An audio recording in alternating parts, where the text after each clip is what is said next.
Hello, welcome back. My name is Ari, and today, as you probably saw in the title, we are discussing the Matched series. Let's put them in this order.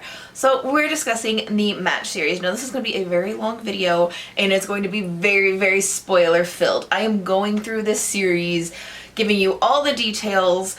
I'm mostly talking about how this stands up to the test of time. I like to go back and read a lot of YA, typically dystopian but not always series, from the early 2000s into the 2010s and tell you how they stand up.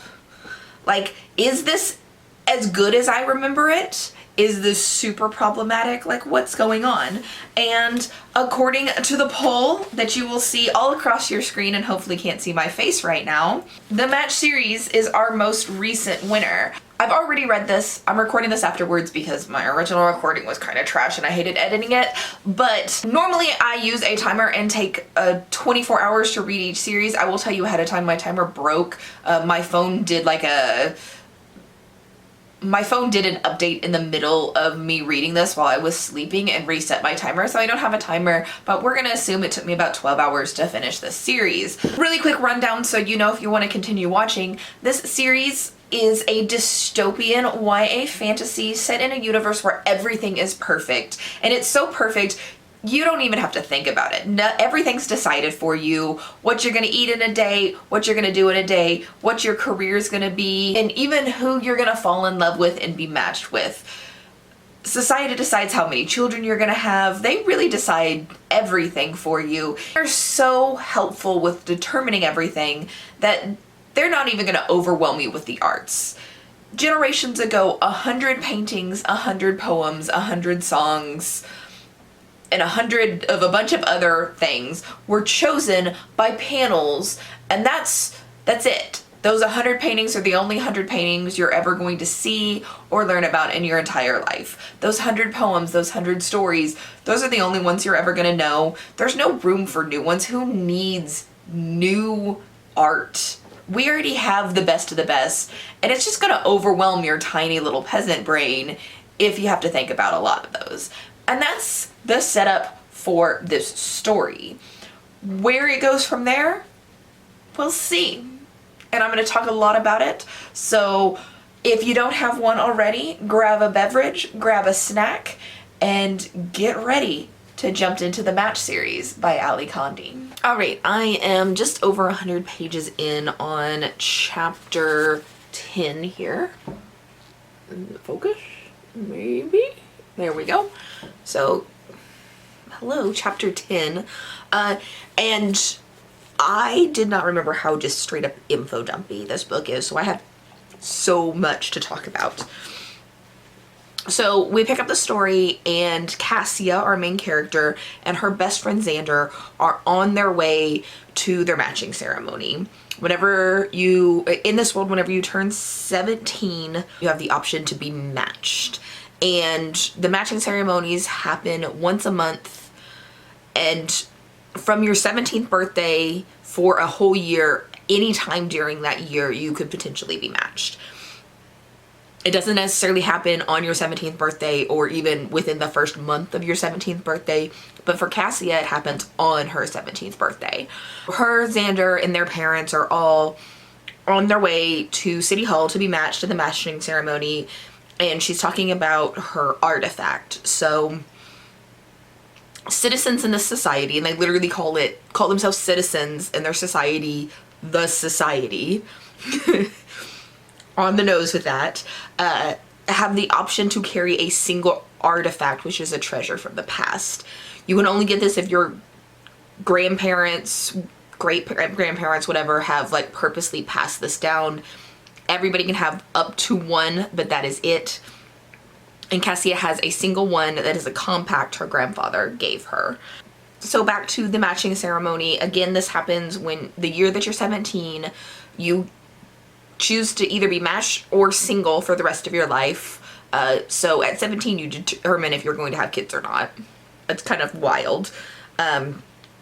So you meet your match at 17, and then you get to know each other through different like planned out stages until you turn 21, and then you get married and enter a marriage contract at 21. They get to the ceremony. She talks a lot about her green dress and how excited she is about this special occasion and the special meal that she gets.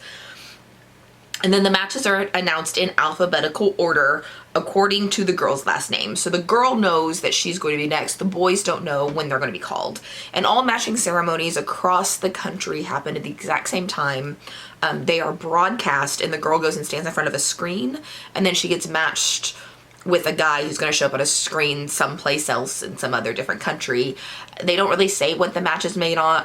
They don't say how they figure out who the best person is for everybody, but it's like a mix of genetics and then personality and everything like that. As each girl gets a match, or as each person gets a match, both pairs or both partners are given a silver box with a like micro card inside, and then the micro card has all of the information you need to know about meeting your match or whatever. You get a piece of the fancy dress that you got to wear for that night, and eventually when you get married, your rings will go in the box. So it's kind of like a keepsake little silver box that people get to keep throughout their lives. So Cassia stands in front of the screen to get her match, and it stays dark, and you get this like plot twist, or then you get this like cliffhanger at the end of the thing. It's like she knows what it means when it stays dark, and as the reader, you're left to figure out what that is very shortly, because it instantly goes into it. The next chapter, it means her match is in the room, and of course it's Xander. I mean, who else would it be in the room? Duh, it's Xander. Then we go in, they go back home, blah, blah, blah. And then she gets breakfast, which is plain oatmeal, which you guys know when I do these, I always eat whatever's in the book. So I will be having plain oatmeal for breakfast tomorrow, which might sound bad to you, but that's what I eat for breakfast 99% of the time anyway. So I'm fine with eating plain oatmeal for breakfast. And then you get the beginnings of the problematic bits where they eat healthy for performance, not for taste. And their calories have been moderated so they can splurge on the banquet, or on the match banquet dinner. She talks a lot about the chocolate cake that she gets to try. Then we're introduced to her younger brother and how he's like a rule breaker, and he gets a lot of demerits, and by rule breaker, we mean that he runs in public and is late to school as a like 7-8-year-old boy. From there, we kind of get an inner monologue where she talks about how people, like, there's no specialist, or that people are only specialized. You only know the stuff that you need to learn for your job. So if you don't need to know it, you don't know it. She starts thinking about our society. So the previous society that hers is so much better than. Our society, our culture was too cluttered. And so that's why they got rid of all of this like diverse information, culture, and learning, is because it was just overwhelming everybody, and it needs to be simplified. You only know what you need to do your job. And then as far as arts go, there's 100 of everything. So you've got in a council decided what those 100 classical things could be. So you got 100 songs, 100 paintings, 100 stories, and 100 poems. And then everything else has been eliminated. It is illegal to possess, think about, own, whatever. Cassie is saying about this as she's on a train to her job, and her job is a sorter. Where she literally just like sorts patterns and numbers and things in a computer, just like her father and his father before. She also thinks about how our society failed, which says that it was because of too much tech, which doesn't make any sense, because their land, or their universe, is much more tech heavy than ours. They're more specialized, yes, but they are much more reliant on tech than we are. And this is where you kind of start figuring out that Cassia is an unreliable narrator, because she's just been told something and she's never questioned it in her entire life. Later that night, after Cassia gets home from work, she has a little bit of free time, and she looks at her microcard that she got from the ball. This hasn't been a priority because she's literally known Xander, her match, her entire life, and this card is not going to tell her anything. So she's just like, I wonder what it says, and puts it in. And then Xander's face pops up, and then she goes to press the button to figure out more info about it, and Xander's face fades away, and another face pops up. And then that face fades away and her screen is just black, and she is freaked out. She has no idea what's going on. Who is this other guy? Does she have 2 matches? What is going on? And right about this time, Xander himself shows up to escort her to like the evening community time, and they're going to a game hall. When she arrives at the game hall, it's kind of like dialogue talking about how Xander is the absolute perfect man, and all of their friends are so jealous that she matched with Xander because there's no one more perfect than Xander in this society at all. None of that really matters. We don't care. Xander's, as you could probably guess, Xander is not that much of an important character in this story. While Cassia is reminiscing about how perfect Xander is, an official shows up and is like, hey, Cassia, can I talk to you? Let's go outside. And when I say an official, like that is literally their title, an official.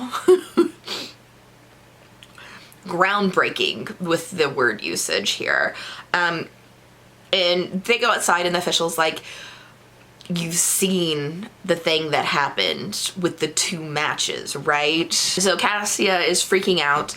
She's really freaking out because we learn that she recognized the second person that she matched with, which this is like wild because like 99% of people who get matched never recognize their match. They're somebody from a completely different city, far, far away. But for some reason, Cassia has 2 matches and she knows both of the guys. The second match was a guy named Kai Markham. We'll learn more about him later. Actually, we'll learn more about him right now. The official says, like, somebody was playing a prank on you. You didn't really, like, we promised you only match with Xander. You couldn't have matched with Kai even if you wanted to, because Kai is an aberration. He is being punished for having too many infractions, and he is not allowed to be in the matching pool. He is forced to be single his entire life. Then the official goes on to tell her that Kai didn't really do anything wrong. It's his father did something wrong, and Kai is being punished because of what his father did. Also, Mr. Markham is not Kai's father. Kai is from the outer provinces, and or the fringes of society, and he was adopted by the Markhams when the Markham's son was killed by an abnormally, which is like you have a citizen, aberration, abnormalies, and abnormalies are like the criminals or the felons of this society, and they don't exist in this sweet little town that the rest of these people live in. Cassia is told not to talk about this with anybody because it's embarrassing to Kai that somebody else now knows that he's an aberration, which is stupid because this official is like telling Cassia this and she didn't have to. So, you know, like as a reader, you know something weird's going on here. But she says, I'm going to tell my grandfather because tomorrow's my grandfather's 80th birthday. And in this society, when you turn 80, you die. Like you're killed. You're too old. We'll get into that later.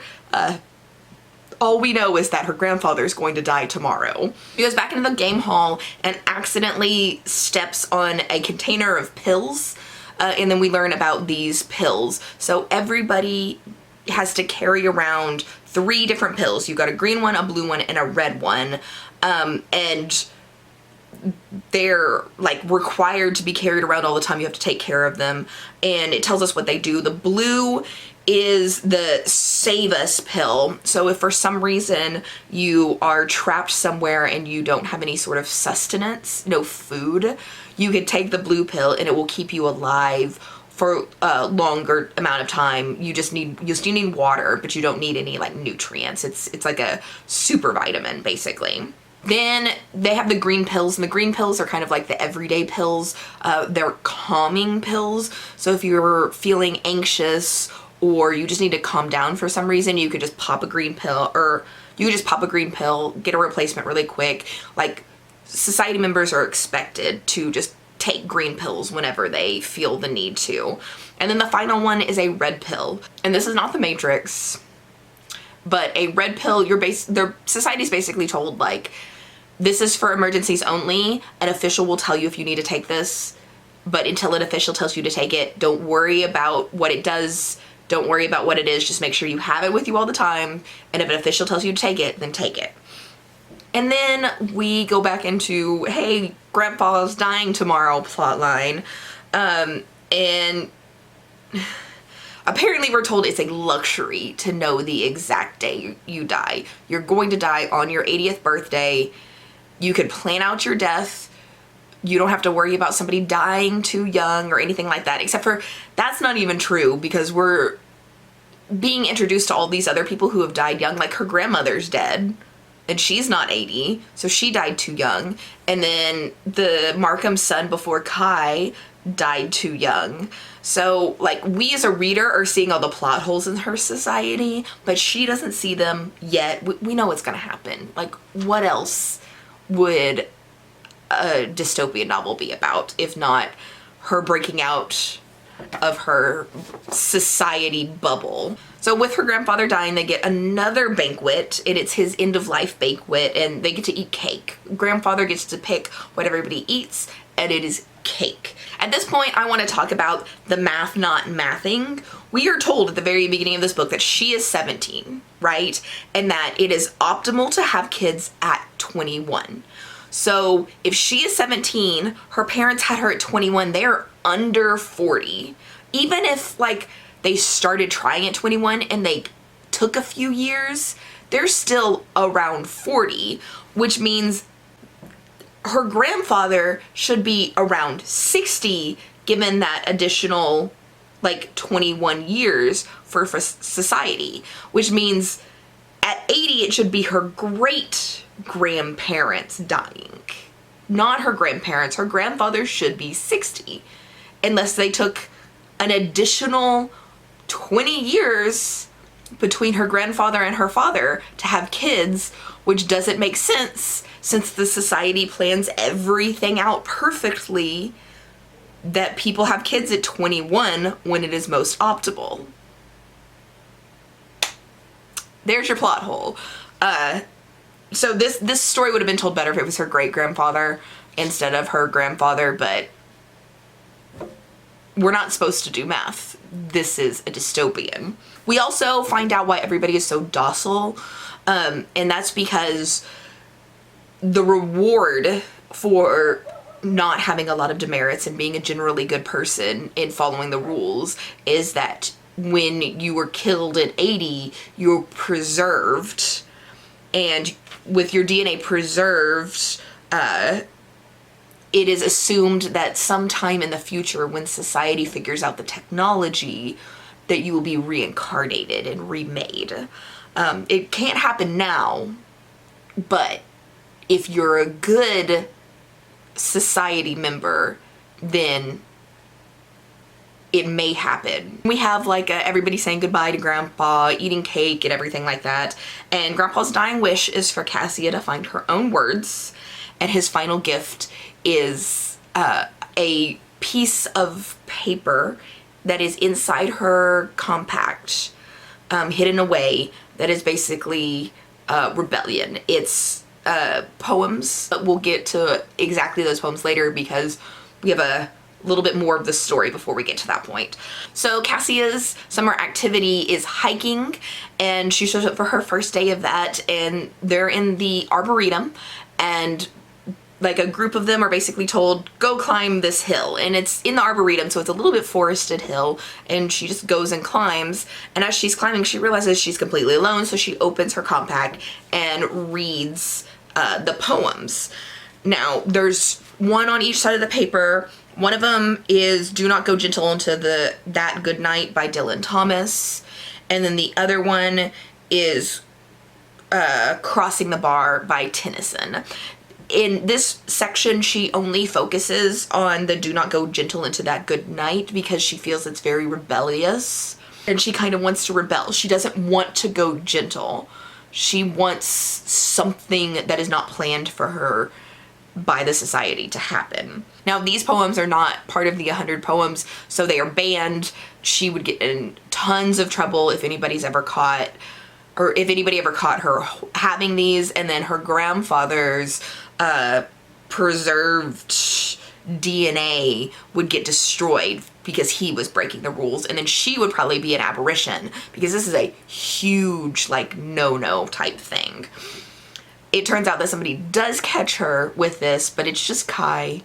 She and Kai have a conversation about it where he's like, do you need help destroying this? Like, you can't have this, blah, blah, blah.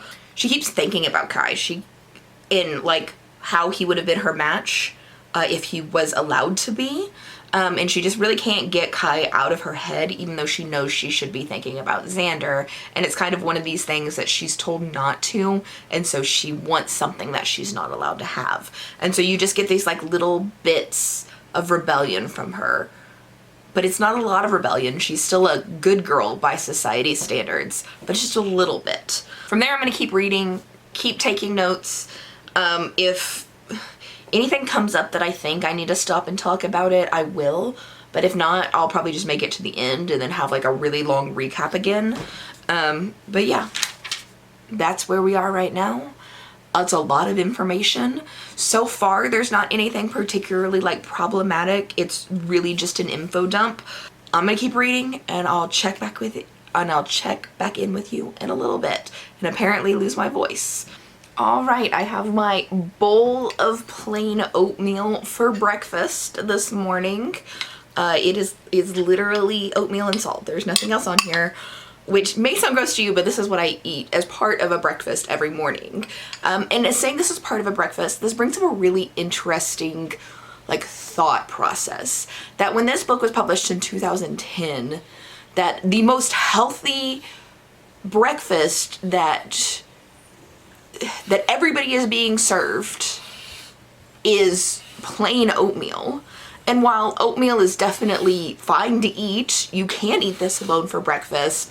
In this super advanced society, as my dog burps, I don't think oatmeal would be like the most healthy breakfast. Like, where is the protein? Where is like the green vegetables that you need? Where is the fiber? Like, this oatmeal is a great way to fill you up, but it is not by itself the most healthy substance that everybody in society should be eating plain for breakfast every morning, which is just kind of a interesting thing. It's not funny. Eating disorders aren't funny, but it's an interesting thing to think about, is like the concept of starving yourself was considered healthy in 2010, or eating plain simplified food was the only way that you should eat if you want to stay healthy, and that translated itself into this futuristic society. But I'm going to enjoy my oatmeal and read some more. I'm a little over halfway done, so I'll check in an hour or so more once I finish this. All right, our special guest is here. Probably record like this. What's that attitude about? What's that attitude about?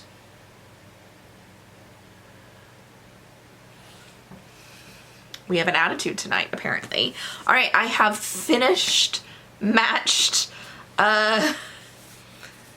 Let's get back into the story. I will get through all of that, tell you guys what happened, and then kind of give you my thoughts on it. The first thing I have on here is a quote from Cassia where she says, "I don't know what happens when people break the rules because people in the burrow don't break them."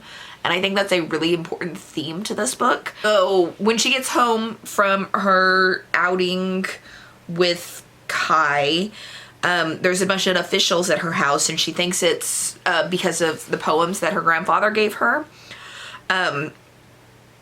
But it turns out that her father lost her grandfather's like end of life sample,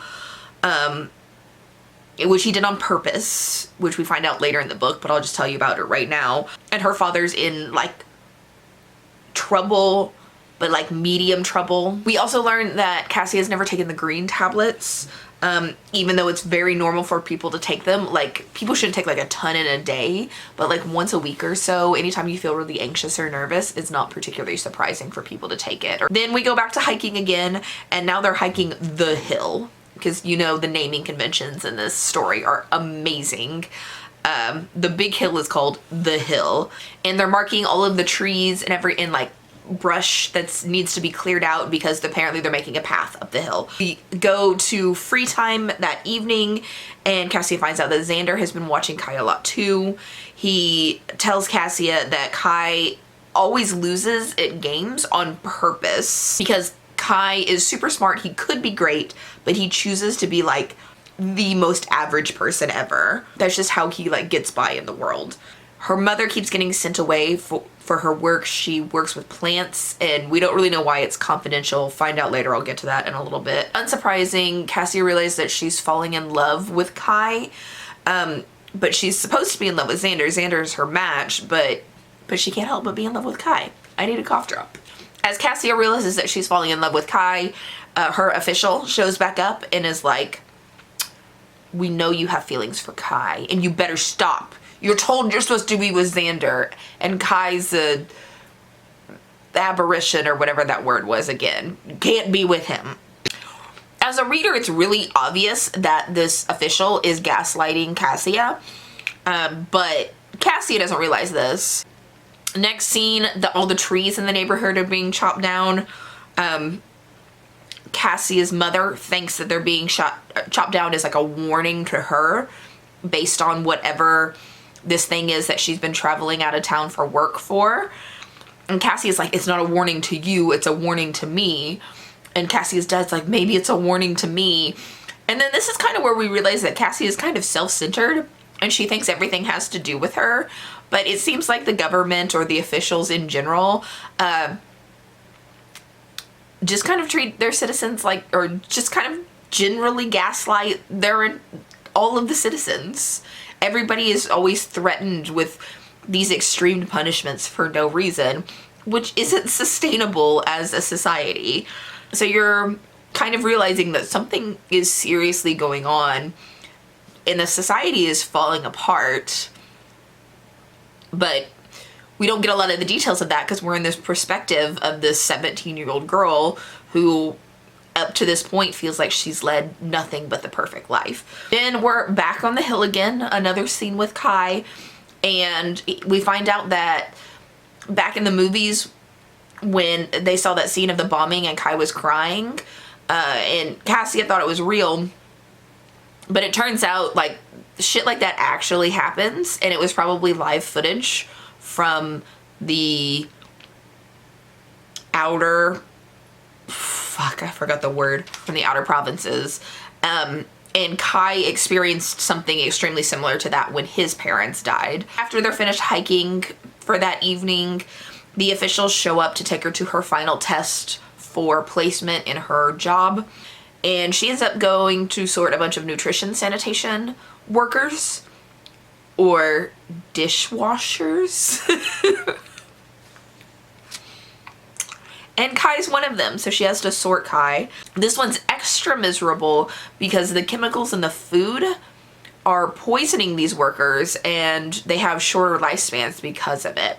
And you're wondering like, why is everybody eating poisoned food? It's the old people. So everybody dies at 80, and all that really means is they're poisoning their food, so they die right at 80, and then these sanitation workers have to like breathe in part of the poison and touch it with their hands as they're cleaning these dishes every day, and so their lifespans are shorter than the average 80 because they're dealing with this poison day in, day out.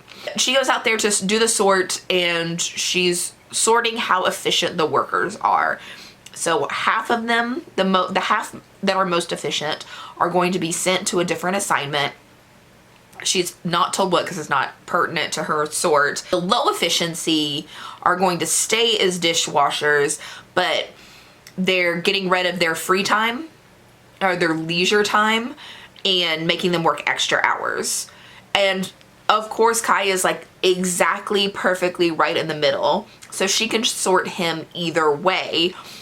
And she wants to sort him higher because she knows he deserves to be in the higher sort.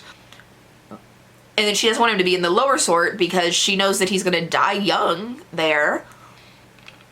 And that now he's gonna have even more work hours because of this thing. She knows Kai would want her to sort him lower, but she wants to give him a better life, even if it means that he's going to be taken away from her and sent somewhere else for a new work assignment. After she sorts him into the higher thing, finishes her work assignment, we get another one of those inner monologues where she's at home, where she's thinking these big thoughts for her, but should be obvious to most of us. And her new quote is, "Once you want something, everything changes." And she thinks of all the decisions she wants to make for herself but can't. So she wants to be able to run as fast and as far as she wants to. She wants to be able to choose her own food, eat cake for dinner if that's what she wants. She wants to be able to be with Kai if she wants to be with Kai. But she can't make any of those decisions in this society. Then we have another Hill day, because her and her relationship with Kai are like the biggest part of this book. And she finds out that Kai knows that he would have been matched with her. He was told, like how she was given the warning at the beginning of the book that we know you saw that you were matched with this person, just a warning that was an accident, it wasn't supposed to happen. Definitely don't tell him because he's an aberration and you don't want to hurt his feelings because he's never going to be able to have kids or be in a relationship anyway.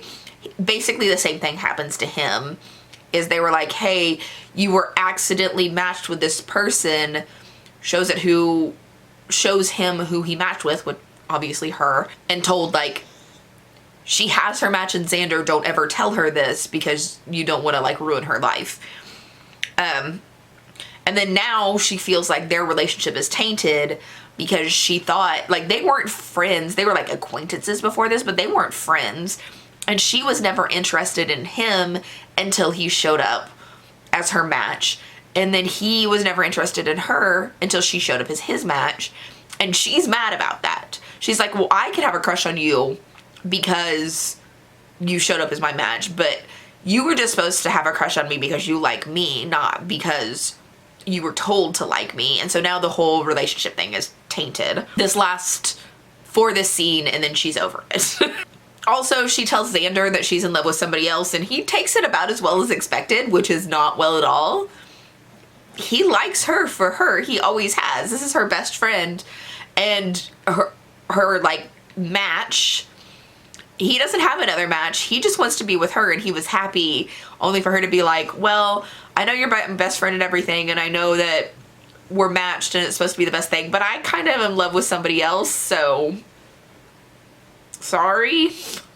How the hell is he supposed to take that? We're back on the hill hiking some more, but they're told this is the last day, that they're canceling it short for the year. Oh, also we're not doing that track clearing that we had you do all summer. So go ahead and just take down all of the flags, and we'll figure out something else for you guys to do the rest of the summer. Probably work more. They have a bunch of I love you shit going on. I didn't write it down because it was boring and I didn't care.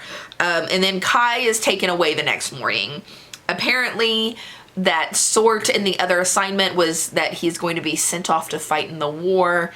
There's a huge meltdown with his parents like freaking out, screaming, causing a scene. And that's where we find out what the red pills do. And the red pills just make you forget. So, they make you forget like the past 12 hours or so. Cassia pretends to take her red pill, but she wants to remember Kai. Like, she's super worried about forgetting him and forgetting what happened to him. So she like drops the pill, or she pretends to take the pill. And then her official's there watching her take the pill and like lets her remember. Because manipulation and stuff like that. We also find out, like in this scene, that her family is also being relocated to the farmlands because of like that project her mother had been working on. Apparently her mother had determined that these people were rebelling, and because she reported the truth and she's in such a high position, the government's relocating them and putting her in a lower position so she's not tempted to rebel too, which doesn't make any sense at all. But we already know this government is like falling apart from the inside out because of these asinine like restrictions and shit. Cassie is like panicking. she's lost Kai, she's being relocated, her life is over, she's trying to figure out how to save Kai from the world, or from the war, and her official shows up again and basically is like, I wanted you to remember because this whole thing has been an experiment. We purposely put Kai and you as matches in the system, told each other just to see what your reaction, just to see what you would do. And you did exactly what we predicted that you would do. Which of course, like as a reader, we could pretty much tell that from the beginning, or at least I felt like I could. But Cassie is like, she's lying. She didn't, they might have done this as an experiment after the fact, but they didn't put him in the pool. Somebody else did. And then she goes back home and Xander's there. And Xander reveals that the red pills don't work on him or Kai. Like, it doesn't wipe their memories for whatever reason. He knows that Cassie is going to go after Kai, and so he gives her a bunch of the blue pills because you can, like, go into the wilderness and eat the blue pills instead of food so you can survive longer. Xander tells Cassia that he wants her to choose him. It's like, I know you think you love Kai, but I've been your best friend your entire life. We're perfect for each other. I was your match too. Like, why are you forgetting about me? We were meant to be together. I want you to choose me. And then she's like, well, I want to choose Kai. And I want to give you the chance to choose somebody of your own instead of being told who you love. And he's like, I have chosen somebody. It's you, you stupid bitch. But yeah, basically, I like Xander way better than I like Kai. If that didn't come across. And we get to the end of the book and they are on a train being relocated to the farmlands, her mother, father, and little brother. And her father's like, I know you're in love with Kai Markham. I'm a sorter too. I can tell. I can see the patterns or whatever. And then her dad and her mom say, like, we're going to help you get to Kai. And we're gonna do this by reporting you for being rebellious and getting you assigned to a farm close to the war front as punishment. And then you can run away from there. And then at the very end of the book, she's at the farm. And that's the end. It's not that problematic. Just surprisingly for 2010, it's not problematic. There's a little bit of like eating disorder stuff, but it is nowhere near as bad as like the Ugly series was. So she is a little too obsessed with exercise, but that's okay, I guess. I mean, it's not like people can be obsessed with exercise without having eating disorders, right? And then throughout the book, she noticed that her like food portions aren't very big. It comes up a few times, not like a ton, but a few times.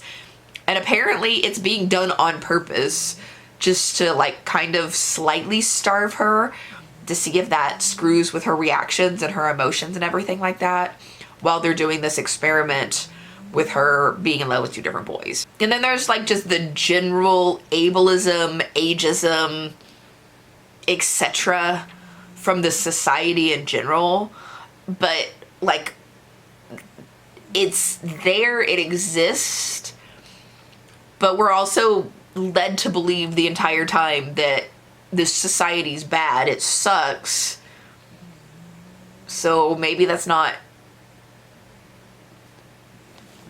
So it's like little microaggressions, but nothing like blatant like some of the other books that I've read.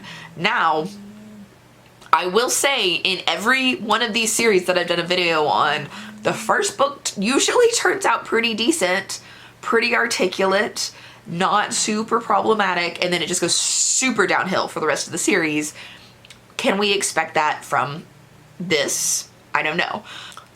It is currently like 11:03. I started this yesterday and I have read a grand total of 3 hours and 48 minutes, which just means I haven't been reading that much today.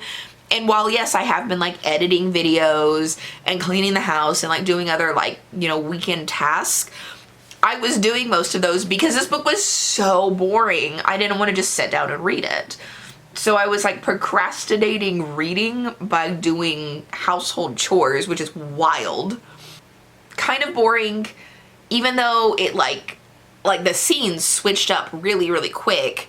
and you didn't like stick super long on anything. It's just like towards the end it just, or in the middle of this book, it felt repetitive. It's like, we get it. This society sucks and everybody's super controlling and she doesn't know which boy she has a bigger crush on. So I feel like shit today. And instead of having my ring light on, I have my heated pad on. So the lighting's not very good in this clip. I'm sure you can deal with that. I did finish Crossed. I didn't do any check-ins because there wasn't anything interesting about this book that really needed a check-in like halfway through or whatever. Turns out Crossed is dual perspective. We get both Cassia's and Kai's perspective in this book because they're split up. And it starts out in Kai's perspective and he is kind of dumping a body in the river, and it doesn't really tell you much of anything going on in that first chapter. Then we switch to Cassia's perspective. She's at a work camp and she's close to like the outer edge where Kai is, but she's not quite, and she's trying to figure out how to like escape from this work camp, be sent to the outer provinces or boroughs or whatever it's called, so she can find him. But it hasn't happened. Her time's about up, and that's pretty much her situation right now. She gets a letter from her little brother who has mentioned that he has gone through his grandfather's like video that they make when he dies, and he mentioned something called a Red Garden Day, which is his favorite memory of Cassia, and she doesn't remember anything called a Red Garden Day. That is like a throwaway line at the beginning of this book, and it is not relevant even slightly at all in this book, but it is relevant in the next book. It's like a major plot point in the next book. So it's something I want to mention, has nothing to do with this book itself. Even though they're on the outskirts of society throughout this entire book, they're not in the central city we saw in the last book, you still get little hints that society is like falling apart throughout this book. But again, this is just a hint to the next book. It doesn't really pertain to this book a whole lot. Kai is in a war zone, and his current job or career or whatever we call it is called decoy, because the naming system in this book is literally the most obvious word you can find for anything. He and other aberrations are basically pretending to be farmers, and then they get bombed and they have to survive the bombing. They have fake weapons, really no support, no citizens are actually out there. And they're basically told if you survive 6 months, you get to become a citizen. And then the whole thing is like no one survives 6 months, obviously. Then we switch back to Cassie, and Xander shows up out of nowhere because it's date time. Like every few months you get a date with your match, and Xander and Cassie are still matches. So Xander shows up, and then they have like this really sweet reunion. She's like, I miss you, but I'm still gonna go find Kai because she can't decide between men. She wants everything. She also uses this time with Xander to meet with an archivist and trade Kai's compass for a map of the outer provinces so she can go find Kai. We go back to Kai's perspective and learn that the blue tablets will kill you, will not save you. Basically, society doesn't want anybody to live without them. So if some citizen wanders away from society somehow and then they use the blue tablets to survive, it just kind of makes you stop and sit there until society finds you or you die. Kai and his little crew of decoys end up in a village very near the village that he grew up in, and he sees something known as the Carving, which is just this giant canyon, and he's like, okay, I'm familiar with this area. I know there's a group of like people, they're called farmers, but they're people outside of society and they've never been part of society. So he is going to run and try to get there, but he has to do it at the right time.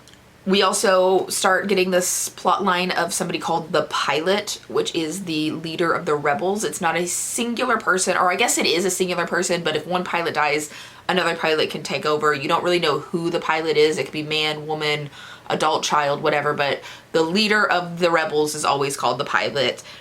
And there's like a bunch of poems and different and like stories and stuff like that that you get when you hear about the rebellion and the Pilot. We talked in the first book about Cassia getting the poems from her grandfather, and then she's obsessed with the don't go silent into the good night. I don't remember that poem, I'm sorry. That I think is a Tennyson poem.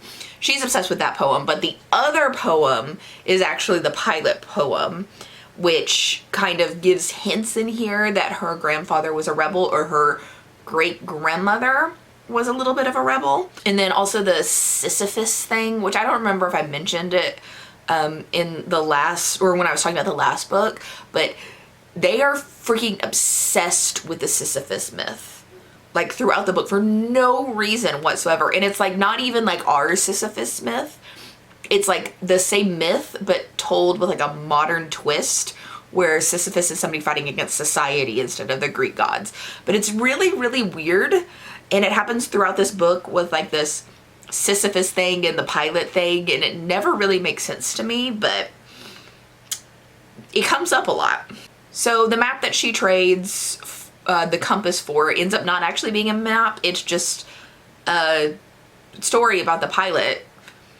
And so she's like, it is kind of a map because it's telling me there's a rebellion. Nothing in this story makes sense. Just go with it.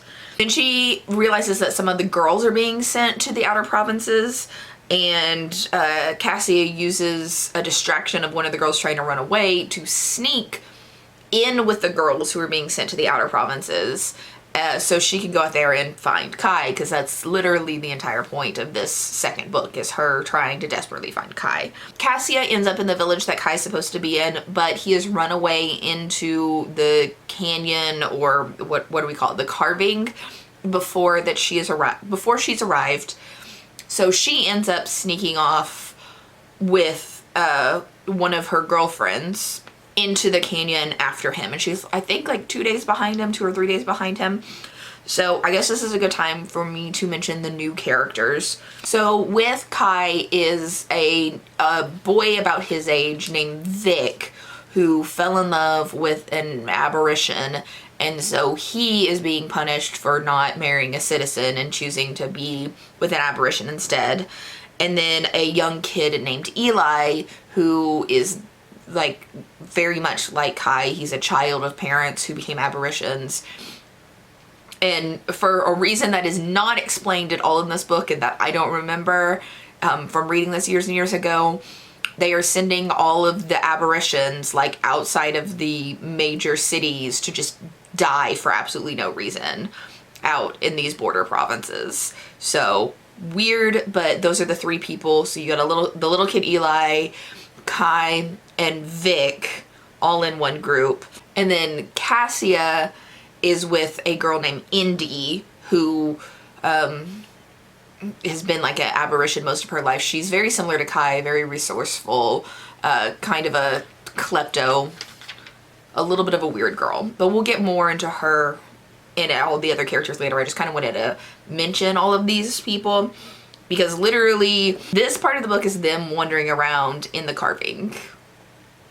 So that's really most of the book. First it's Cassie and Indy going in there trying to find Kai, and then Kai, Eli, and Vic are trying, they figured out the way through, but they can't cross the plain on the other side of the carving because they'll get bombed, right? They find an abandoned village, and we're introduced to the concept of the people who live inside here. They're called farmers.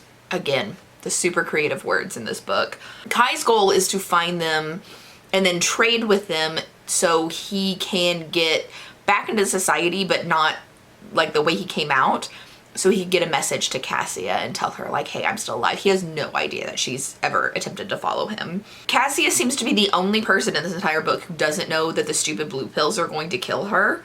And she takes one, and she ends up getting like really sick, but her love for Kai allows her to push through, because basically if you take a blue pill, it makes you want to just stop, and then you stop and then just die because you have no urge to go on. But she so desperately wants to find Kai that even though everything in her body is telling her to stop, she's like, no, I must push through and find my man. It's not the best told plot point, but it's there. And Vic is killed accidentally.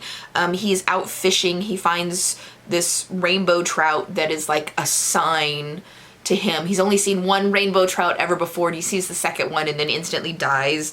The society is dropping poison into the lakes, like poisonous bombs into the lakes, in order to try to kill all of the apparitions and the farmers and everything like that. They don't want anybody to be able to live outside of society, so they're trying to kill him, so they're poisoning the water. And one of those bombs accidentally kills Vic, even though it wasn't specifically targeted at him. And Kai and Eli basically spend the day trying to pull all the poison out of the water, and then they stumble back into the carving, and that's when he sees Cassia, and they are reunited. They end up going back to the farmer village, because in the farmer village, even though there's no people, they did find a bunch of like books and paper, so that everybody wants to load up on as much paper and books as they can carry before they try to escape, so they have something to trade once they get out, or find the rebellion or whatever, wherever they're going. They haven't really decided, but mostly the goal is to find the rebellion. There they come across a man named Hunter, who is one of the farmers, one of the villagers, who ended up staying behind because his daughter was too sick to move, and then they find him like as he's burying his dead daughter. Hunter, in exchange for helping them find the rebellion, takes him to this secret lair, and he was like, they're killing us because of something they've hidden in here, and I want you to tell me what it is. And it ends up being like DNA for the societies, but it's not like the end of life DNA that they tell you is so important that we had from the first book. They can collect DNA from people at any time, and this is like people who are still alive's DNA. Like Cassia finds her own DNA in this room. So like the fact that her dad got in so much trouble for destroying her grandfather's sample at the beginning of the book was ridiculous, because, and it's just a power trip from the society, because she finds her grandfather's DNA in there. Like she steals it, she takes it. And then Eli also steals a DNA while they're in there, and then Hunter gets really pissed and just destroys the rest of the DNA, which everybody's like, yeah, fine. They're not bringing back anybody from the dead. We understand why you're mad. Cool. I'm sure they're storing it somewhere else too. No one cares that Hunter destroys this whole thing. We also, through Indy's kleptomania, find out that Xander has a secret, but we're not told what the secret is. At least not at this point. I will tell you what the secret is later, because it's stupid. Kai knows what it is, and that Indy has kind of guessed what it is, because Indy's obsessed with Xander. She stole the little chip that has all of Xander's information on it from Cassia, and she's just been like reading through all this information, and she is absolutely head over heels in love with Xander, which kind of makes sense because it seemed like all the girls growing up were head over heels in love with Xander, but it's a little bit creepy. It's a little bit creepy. We also at this point learn that Kai does not like the Rising, or the rebellion. The rebellion's called the Rising, if I didn't say that earlier. But he doesn't like them because his father being part of the Rising and trying to recruit people is the entire reason that his city was destroyed. Kai blames the Rising for recruiting his father and getting everybody killed, and then not showing up to save him or any of his family when society came and destroyed their village. We're also getting a whole lot of undercurrent of Cassia still not deciding if she wants to be with Kai or Xander. Like, she came all the way out here to fucking find Kai, but she still just constantly pines over Xander. Girl, make up your goddamn mind.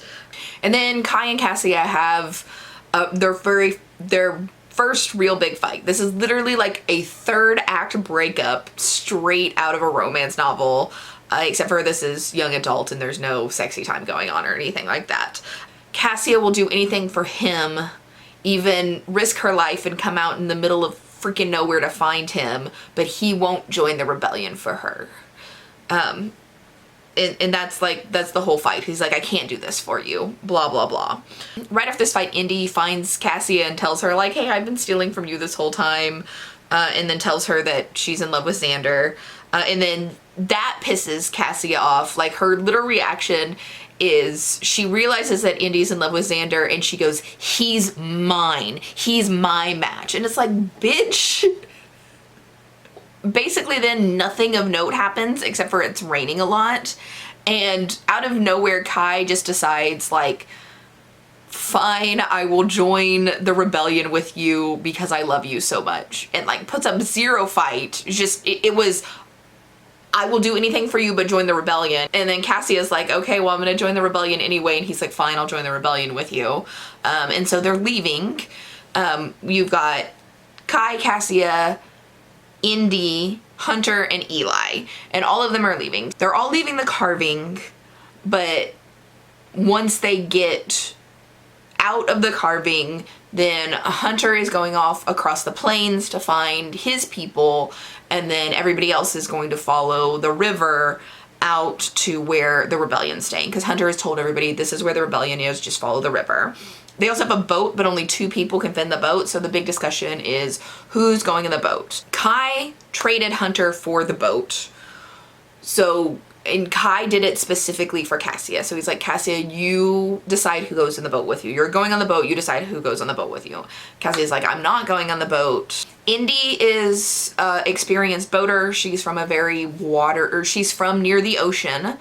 So she knows how to rowboat, so she's going on there, and then we're gonna put Eli in the boat with Indy because he's a little kid, and then I will walk with you. And then Eli's like, no, I'm not joining the rebellion, I'm going with Hunter. And then so there's now another spot open on the boat, and Kai is like, Cassia, you have to go with Indy, and then I will walk. And so she's just like, okay. And then gets in the boat, and they whitewater rapids down to a lake where they find the rebellion. When they get there, the rebellion is like, Cassia, you're going to best serve the rebellion by going back into society. So we're going to put you back in society and you're going to work from inside. And then they ship her off before Kai even shows up. And then Kai gets there and they're like, Kai, you're a pilot. And then they ship him off to where Vic's from to be a pilot. And he's like, okay, this guy who was like, I will do anything in the world other than join the rebellion, just is like, okay, whenever he joins the rebellion. It's a lot. Also, Xander's secret is that he's been part of the rebellion this whole time. Yeah. And Indy knows it, and Kai knows it, and that's why Indy thinks that she should be with Xander instead of Cassie in her match, is because she figured out that Xander was part of the rebellion. I don't know how, but she figured it out, and that's the big secret, which is kind of a stupid secret. Then in book 3, we're going to see our gang, Xander, Cassia, Indy, and Kai all fighting for the rebellion and trying to overthrow society. But yeah, that was it. Equally boring, just like the first book.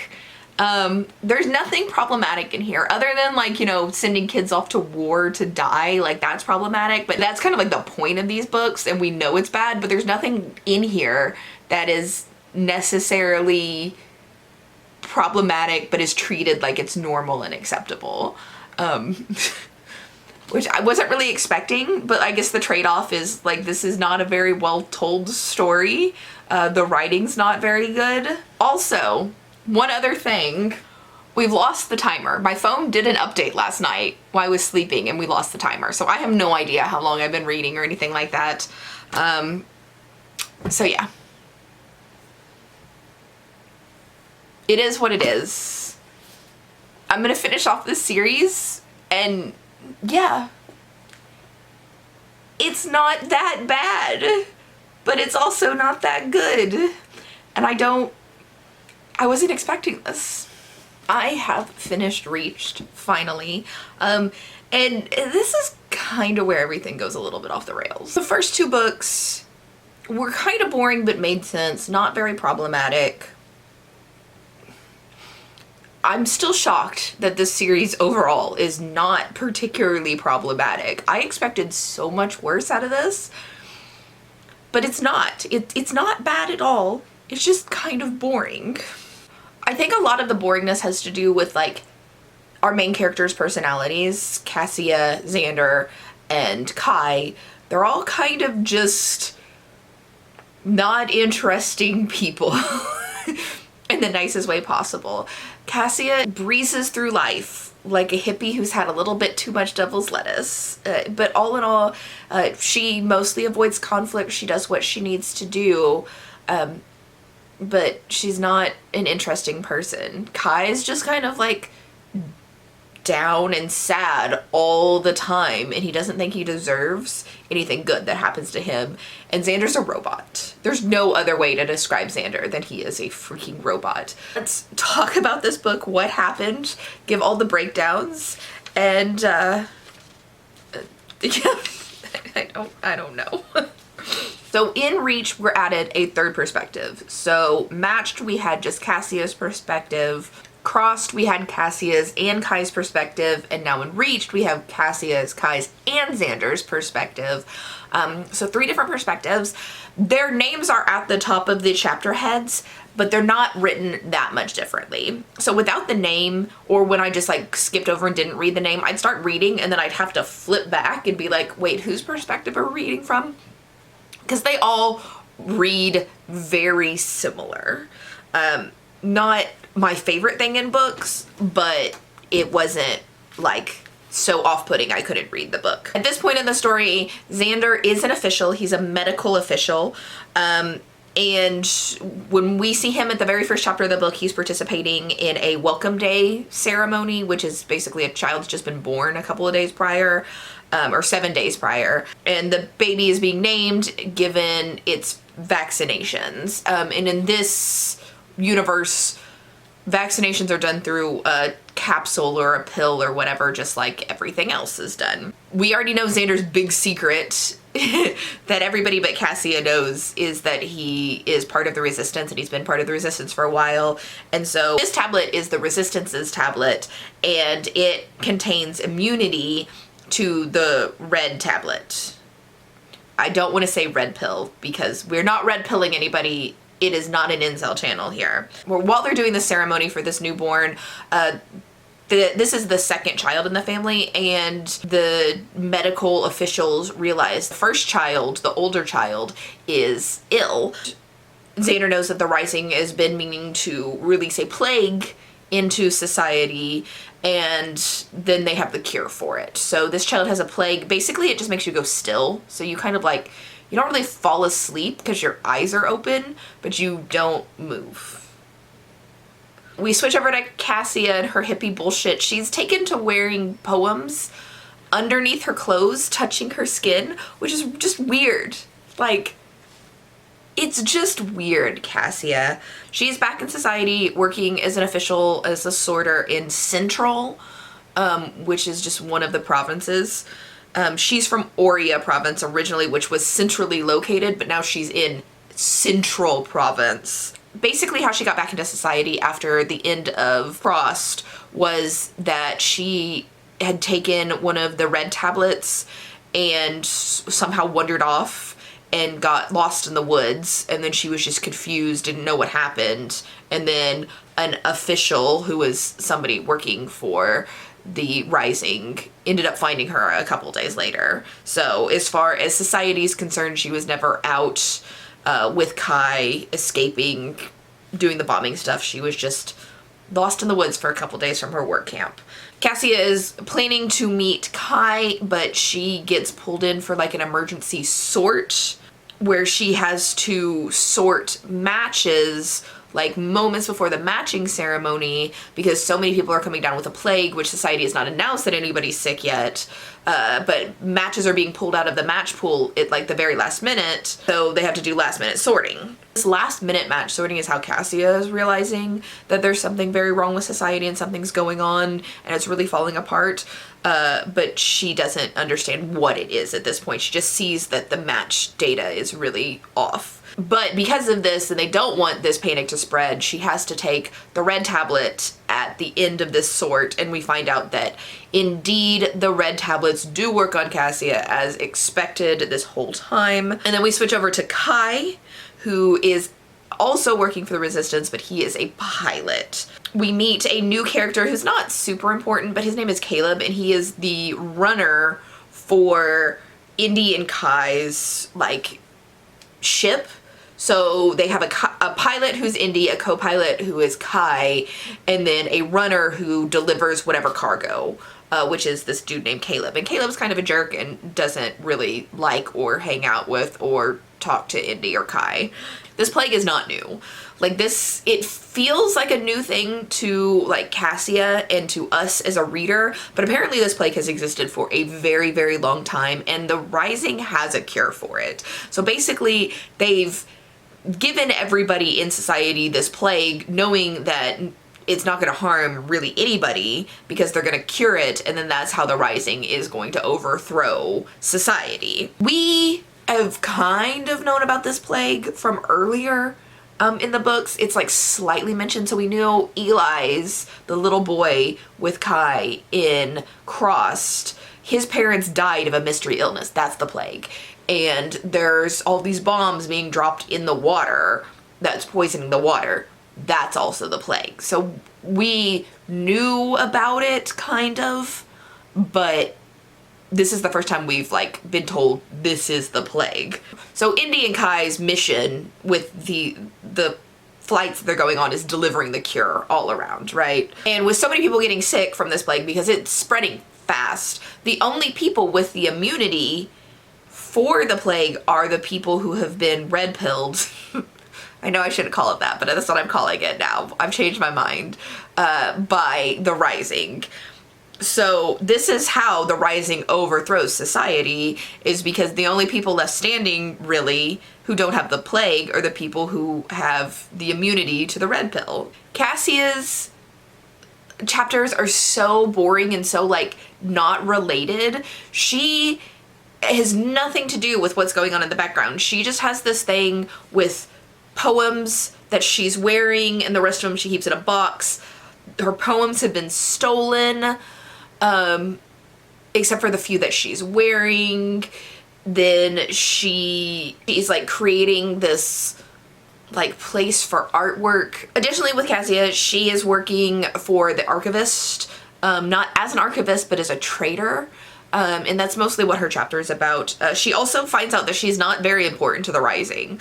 Like, she's supposed to be like the main character of the story. She's the only person that we've had like their point of view through the whole thing, and the Rising does not care about her. She was never given immunity like a lot of children that they were trying to recruit. She's mostly just left to her own devices as far as the Rising is concerned in this overthrown plot, where Xander and Kai have like really, really important roles. Cassia's just kind of like, yeah, do what you want, we don't care, survive the best you can, have fun. So then we switch back over to Xander, and this is where it feels like the story starts to really fall apart for me, because it doesn't make sense. Like, Xander is a medic, basically, but he's supposed to be like a medical admin, but he actually does a lot of like the day-to-day medical things because of the emergency situation and everything like that. But Xander is 18 years old, and he is one of the lead medical admins. And you want me to believe that they put an 18-year-old kid in charge of being like a head doctor? Like, usually you're a doctor for most of your career, and as you get older, then you do your medical admin leadership doctor thing. This is an 18-year-old kid doing that. It's insane. And then we also find out, like, we know so much stuff that we forget that the characters don't know things. So Xander doesn't know that Cassia is part of the rebellion. He's worried that she has the plague because he's in a different city than she is. They can't really talk. So he's like freaked out. Like, is Cassia like still somewhere? Should I be worried about this? And then Cassia technically isn't supposed to know that Xander's part of the rebellion, but she does. Like, the whole big secret from book 2 is that Xander's part of the rebellion, and then Cassia just like randomly already knows that in this book. We don't ever figure out how she discovers that. She's just like, oh yeah, I've known that for forever. And it's like, wait, what? We are also at this point introduced to another new character. Her name is Lei, and she is somebody who's been working with Xander. She wasn't originally part of the rebellion. Xander thought she was, but she Xander vouches for her, and now she's part of the rebellion after she's been given the immunity to the sickness. Then the plague mutates. The virus mutates and causing a strand that they don't have a cure for. People who thought they were immune are now getting sick and dying. The new strand is worse. People go still, and then they have like these really painful looking sores on them. They can't really say that they're painful, just assume that they're painful, simply because they can't talk. They can't move, they can't do anything. Everybody like super fucking panics because now people who were supposed to be immune are getting sick. They don't have a cure. They have no way to treat these people. They're going to go still in pain for a little while until they just die from either an inability to get like the resources their body needs to survive. Like if they're not in the hospital, they're not on an IV drip, or eventually so many people are going to get sick that the few people who aren't getting sick aren't able to care for those, or aren't able to like care for all of the sick people in society. So shit hit the fan, is really bad, and they desperately need a cure. And that's where something called the Stone Villages come in. And we're treated like we should have known about the Stone Villages this whole time. But the Stone Villages are a series of villages that lead through enemy territory into the Outer Lands, where all of the anomalies go to escape society past the enemy. My explanation is about the same as the explanation we get in the book, where you're giving nothing. We don't know anything about the Outer Lands. Even at the end of the book, no one goes to the Outer Lands. We never learn anything about what the hell is going on there. Back in society, everybody's like quarantining in place, very much COVID procedures. If you have a job that you could do from your port at home, then you do it from home. If you don't, then you're just not working. Food rations are being delivered. Society's kind of breaking down, but at this point they're still surviving because they have some redundancies and some backup, and a lot of it was automated to begin with. Then Indy shows up in Central to pick up Cassia and take her back to Camus, where she's originally from. And then we jump over to Xander's perspective, where he's back in this hospital trying to care for these people becoming ill. They find out that some people are immune and they have like this red dot on their back. And Xander is one of those immune people, but his friend Lei is not. And she becomes ill and goes down with the sickness.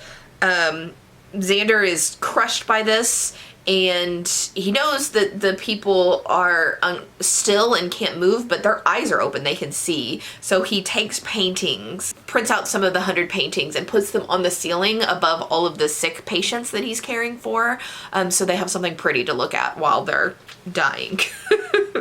Right after Lei goes ill, Indy shows up to grab Xander too, and she's like, you have to come, the pilot needs your help creating the cure. And the pilot's the leader of resistance, which I assume I've said at some point, but I haven't said it recently, so just in case. And they find out that in the ship it is Xander, Kai, and Cassia, all picked up by Indy to help the pilot find the cure. And then we also figure out that Cassia and Xander both have the red dot, and they're immune to the cure, but Kai is not. And he is getting sick. He's not still yet, but he is getting sick. They're told that they're coming to find the cure, but once they actually get in the ship, the pilot's like, I think you guys are creating your own rebellion against the Rising, and that you're not actually supporting the Rising, you're trying to overthrow it.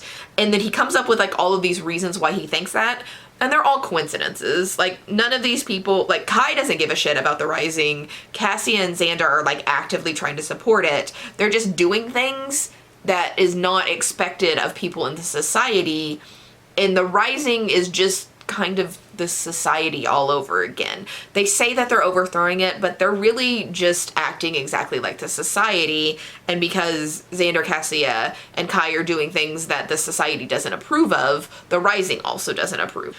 The pilot also tells Cassia that her mom and dad have both fallen still, and that her brother is missing. They don't know where her brother is. They're trying to find him, but they don't know right now.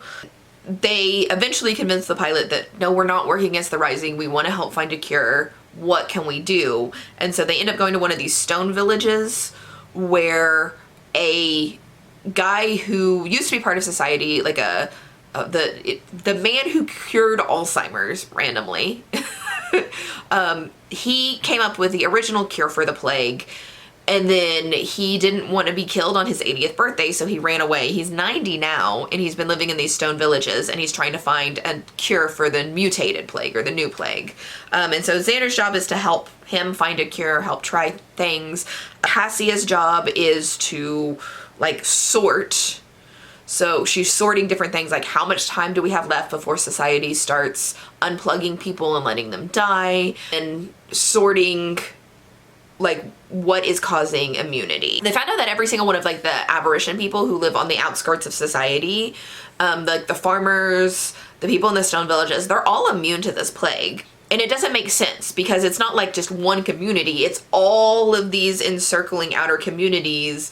No matter what climate or whatever they live in, they all have immunity to it. And you could have been multi-generational people or people who've only lived there a few months, they all have the immunity. So they're trying to figure out, like, what do all of these people have in common that causes this immunity? What environmental factors, what in their diet?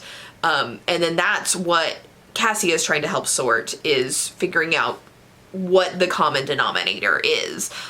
Cassia also has this plot where she's starting to remember something called the Red Garden Day, which is her grandfather's favorite memory of her. And it's just basically at some point in her childhood, before her grandfather died, she had to take one of the red tablets and forgot everything. And she's just randomly starting to get her memory back.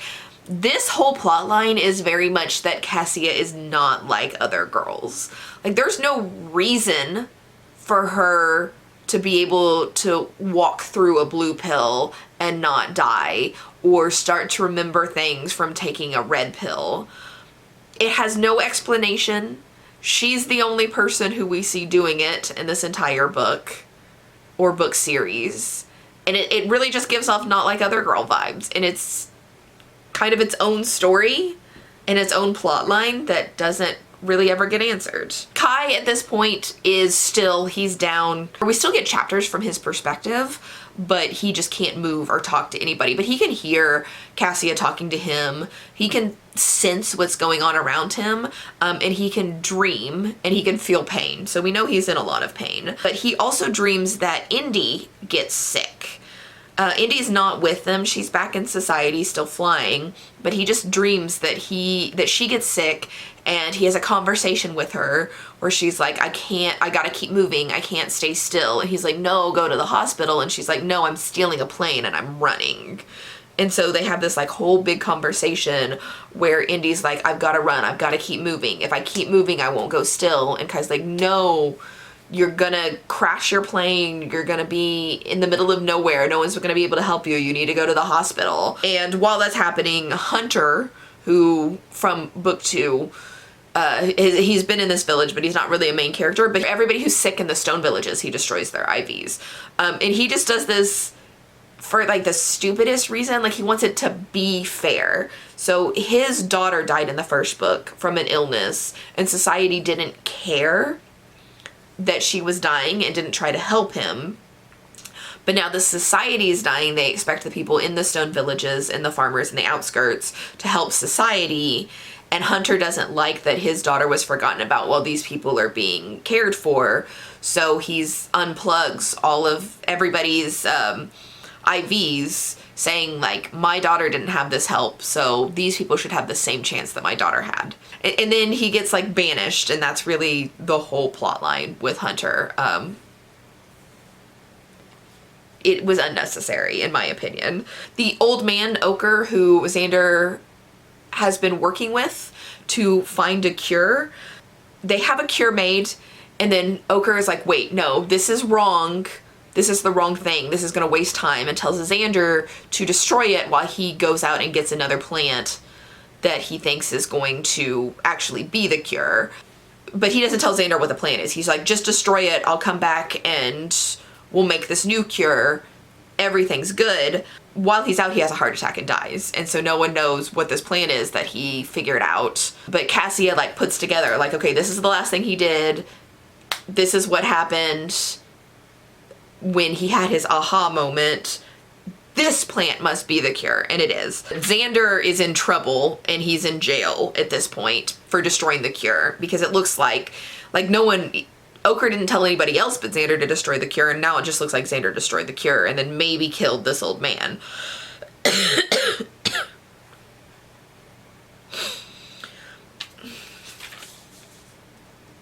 But we find out that the flowers from book 1, that the sago lilies from book 1 that Cassia's mother had to deal with and got in trouble for, ended up being the cure to the plague. Sure. Sure. Just before they're about to off Xander, Cassia gives the cure to Kai, this new one that her and Xander came up with, and Kai wakes up. And so they're like, this is it, and now they've got to go cure all of society, and Xander is fine. You do find out that Indy is dead. She has died. So the dream that Kai had where he like talked to Indy apparently really happened, because she died exactly how he dreamed about it. And then we have a mention of Cassia finds out her father died later in the book, and her mom had a dream of talking to her dad and that he was dying while she was still.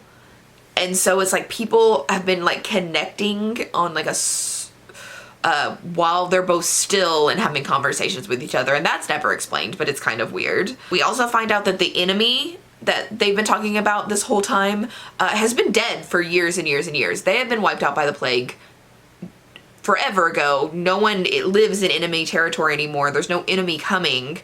The society was sending all of these aberrations out and bombing them themselves. It wasn't the enemy ever trying to kill them. It was society killing them themselves just to try to get rid of anybody who's not society. Like, they got rid of the enemy and now they're getting rid of the unlikables within society. I feel like there was probably a better way to kill off these people. Like, just take them to the hospital and inject them with something and let them go quietly into the night. But then Kai would have been dead and then the story wouldn't have happened, so I get it. It's just kind of dumb. The society knew that things had been falling apart decades ago, and so the society like actively became the Rising. The Rising is the society. They're just renaming everything, giving people a few minor freedoms, and then just continuing on with business. They find Bram. He's fine. He's had some trauma, but he never went still. Cassia finds out that her father's dead, which I just mentioned, and then they end up giving one of the early cures to her mom because they need her mom to tell them where she saw the sago lilies all that time, all those months ago, so they could get those and use those to create more cures, which I guess is the reason why the sago lilies were the cure, is so we had a reason to cure Cassia's mom. And we also learned that Cassia and Bram were never made immune to the red tablet in the first place because their father was offered the ability to join the Rising and he said no. Like, even now he's like, I want to be part of society. I think society's better than the Rising. And so his kids were skipped over giving that immunity because his refusal to join the Rising, and their grandfather was part of the Rising. Cassia finally remembers her red garden day, and we find out that she was the one who sorted Kai as her second match. She was the one who dumped him into the match pool, and then she was the one who sorted 2 matches for herself, and then took the red pill and forgot that she did it. We also find out that Lay, Xander's friend, ends up being the girl that Kai's friend Vic was matched to. She's an aberration who got put back into society with like false papers. Vic had thought that she had been killed or sent to go be bombed, so that's why he was out there and how he died, when really she was just in society, and Vic, as a member of society, could have ended up just finding her and living happily ever after, kind of. I guess they could have been singles together. They would have never been matched to each other, but they could have been singles together. But he died for nothing because she was safe in society being a doctor. He realizes that Vic is dead and falls in love with Xander, and then they live happily ever after, because Xander's decided he's no longer in love with Cassia, that she's never going to choose him over Kai, and so he just needs to move on and find somebody else. And that's the end of the book. Yay! Overall, again, very boring, but not problematic. And I'm not sure I'd really recommend this series to anybody. But yeah, that's it. Thank you for joining me for this very long video, and I'll see you next time.